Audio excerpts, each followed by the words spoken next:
There are 5 main reasons why your athlete is likely tired. The number one reason is not eating enough. 76% of athletes don't consume enough fuel to match all of their needs. Some of the signs are eating less than 3 times a day, skipping meals, they're always saying they're full, they have tiny portions, or they're on the lower end of the weight chart. Some of the major concerns are they slow down their growth, they don't recover as fast, and they're more apt to get injured. Some quick fixes are no skipping meals, eating at least 5 times a day. Try to balance those out. Lean protein, healthy fats, complex carbs, fruits, and vegetables. And just try to eat around your workouts pre and post. If fatigue continues, see a sports RD right away. Do not let this linger because that's one of the biggest mistakes that you all can make. I had a swimmer who was 12 years old, one of the top in the country, and very tired. Came in, one visit, wasn't fueling enough. Figured out what she needed and when, and she left in 2 weeks. She got 5 JO cuts, and then right after that JO meet, got even faster. They just told me, Dawn, you won't believe it, she got so much faster that we didn't even have that on our radar for this time frame in her swimming. The second biggest reason of tiredness is dehydration, not hydrating enough. If you're 1% dehydrated, performance will decline up to 15%. 76% of athletes show up to something first thing in the morning, 1% dehydrated, and 66% show up 1% dehydrated the rest of the time. The issues here are when you're dehydrated, it slows down processing speed, which is everything to sports, how quick you make a decision. It decreases power, strength, agility. You're more apt to get injured, and you don't recover as fast. Some things to look for is thirst, but believe it or not, if you're thirsty, you're actually already 2 to 4% dehydrated. Urine is really dark in color, and you're maybe cramping, and you just notice that you're more tired and more sore. A quick goal is to aim for half of your weight in fluid ounces a day, plus 10 to 20 ounces of fluid per hour of activity, and 3 to 4 grams of sodium a day, because sodium helps bring the water out of the bloodstream and into the muscle cell. So proper hydration requires enough fluid and enough sodium. If you really want to get this customized, I highly recommend you seek out a sports RD to really fine tune what your sweat and salt rate is and how to maximize it around performance, and then maximize it for the day, which I call recovery hydration. One of my athletes, a football player, came in because he was cramping and he thought he had tried everything. Well, cramping comes from a lack of fluid and a lack of sodium. Once we knew what his day looked like, his height, weight, what was happening before and after his training, what was happening just on the daily intake and how much sodium, we customized the plan and he never cramped again. Which, if you are a cramper, you know it is not fun to be cramping up in the 3rd or 4th quarter when they need you the most. The third reason that you could be tired is that your iron is low. Iron carries oxygen to the muscles. And one of the myths is it's really more about the female athlete when it comes to iron. That is the furthest from the truth. I see it a lot in my male athletes. And the biggest lab that you need to get drawn is called ferritin. Ferritin. Ferritin. Ferritin is stored iron. 33% of athletes have low ferritin, but that doesn't show up on their regular iron panel. In fact, so many doctors miss this. In fact, just last week, I have suggested to one of my athletes' parents that they get the ferritin drawn, and the doctor didn't want to run it because they said their hemoglobin and hematocrit was fine. Unfortunately, that is lack of knowledge. It happens a lot. And so then my athletes continue to stay tired. Another factor on ferritin is the range. And I require a specific amount. And the International Olympic Committee requires a minimum amount. And some of the doctors that you might see don't even know about those ranges for your athletes. So you get it tested and they say they're fine, and really they're not fine. It carries oxygen to the muscle, to your body parts that need the nutrition. That's the biggest thing to recover, to repair. You got to have that fluid and the nutrition and the blood to take what we need to those areas so we can flourish. signs of low ferritin are just extreme tired all the time. They get plenty of sleep and they're still tired all day. Heavy breathing, especially during a training. When the training is harder, it gets harder for the athlete. They notice their legs getting heavy and their brain says they could go, but their body and their legs feel like lead and it just can't move the way they'd like to. That's the lack of oxygen. If you suspect this is one. Please don't try to just eat red meat or eat meat and try to supplement on your own. You really got to know the blood work and work with a sports RD to look at all the pieces of why this fatigue is happening. Iron takes a while to go up. It's like a turtle. It crawls down over time and it crawls up. It is not a quick fix. So just throwing food and some supplements, that is the wrong way. You really need to work with somebody, especially if this is something that you think might be the cause. Another cause could be something that's not really nutrition related. It's exercise in the training. They could be overtraining. Crankiness, really sore all the time, mood swings, injuries are adding up, extreme soreness, all are signs of overtraining. The best way that I feel is, one, if they are just doing go, go, go all the time, 7 days a week, as a parent, you might kind of reconsider how you might rebalance their day.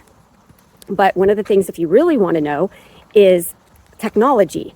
I love the Whoops. There's Fitbits, there's Oura Rings, there's the Apple Watch, there's Garmin. But the Whoop, which I like the most because it seems to be the easiest for my athletes to comprehend, because you have to be connected to your phone. It's not a watch. You can't see anything during the time, so you can't get stressed out about it. And it just shows your battery and recovery. I had a golf athlete and he used it. Didn't think it was going to help him at all. But I said, hey, try it for 30 days and return it if you feel it's not of worth. And his battery recharge was only at 28%. And this was a golfer in high school, high level, but it doesn't matter what level. Sometimes, like, what I mean is maybe they're not running all over the place. So knowing that, we can make changes in real time. Another advanced method, but it's hard to get your hands on because I am one of the few that has the device called Muscle Sound. And it's just ultrasound on the top of your legs. And you can actually measure how much fuel are in the athlete's muscles. And if it's really low, they're going to go slower. And that movement is causing that drain of that fuel. And then their fuel is not matching what they need. So it's back and forth. And that also goes back to the biggest one, is not eating enough. So the Muscle Sound, which measures the fuel in the muscle, I like at 70% or higher. And that impacts so many aspects of all of the things that are going on with the athlete. So one of my athletes was running a lot, high level, and she comes in and her training went up, but she forgot to tell me. And we did her Muscle Sound, and her fuel in her muscles took a dive. And I'm like, what are you doing? We've worked so hard. Because when she first came in, it was low, and she didn't believe it. And that's the other thing, is most athletes think they're eating enough until they see the results. And so she's like, oh gosh, my legs were really tired and sore. And I upped my training and I forgot to tell you. And I just thought it was the training. So the Muscle Sound also helps to watch the training, but is the fuel matching with the increase of training to get the most out of it? Now, to give you a huge success story of this athlete, when we first started working out, is she was eating 2,500 units of fuel, which is calories. Food is a calorie. Calorie is heat. Heat is energy. Energy is fuel. So you'll hear me say fuel and energy a lot because, again, food is a calorie. Calorie is heat. Heat is energy. Energy is fuel. All definitions. Mind you, because we do metabolism testing too, that tells us how much she personally burns at rest, we found out that she needed 4,000 to 4,500 units of fuel a day. Now, we didn't go right up from 25 to 4,000. That's not going to be good for anybody. But with increasing at the appropriate times and the appropriate amounts, in 2 weeks, she got 40 seconds faster. Yes, 40 seconds faster. And she was nominated 2 years in a row, or not nominated, she was Gatorade cross country national runner 2 years in a row. And she did run at the Olympic trials as a sophomore in college for the mile, which is really difficult to accomplish. And she continues to optimally fuel all of her goals and dreams. The fifth reason that your athlete might be tired is just simply getting enough rest or sleep and quality of sleep. The average athlete needs 8 to 10 hours of sleep, but depending on who they are, some studies say they average 6 to 7, which 1 hour less of sleep directly impacts reaction time. Again, that's processing speed. That's going to affect academics as well as anything in their sport. Signs, again, are just always tired, drowsy, sore.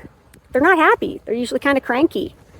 And sometimes, things just get worse. And it won't matter what they do from a hydration and nutrition standpoint, they still can't override the lack of sleep. Things that you can do is obviously have a good time frame of when you go to bed and shutting off all your electronics, especially anything on your phone or your iPad that has a blue light, even if you have a filter on it. You want to turn it off 60 minutes before. You really need it to be dark and cool, if at all possible. And for advanced techniques, again, that Whoop, the Oura Ring, Apple, those things that could actually measure your sleep. And I tend to use the Whoop again with most of my athletes if they decide to use it. And it's definitely helped a lot. I even had a football player who wore it. And again, they thought that they were doing okay, but then it showed that the quality of sleep and the length of their sleep was poor, and that affected their recovery and their battery recharge. And they tend to make changes in real time because you see the data.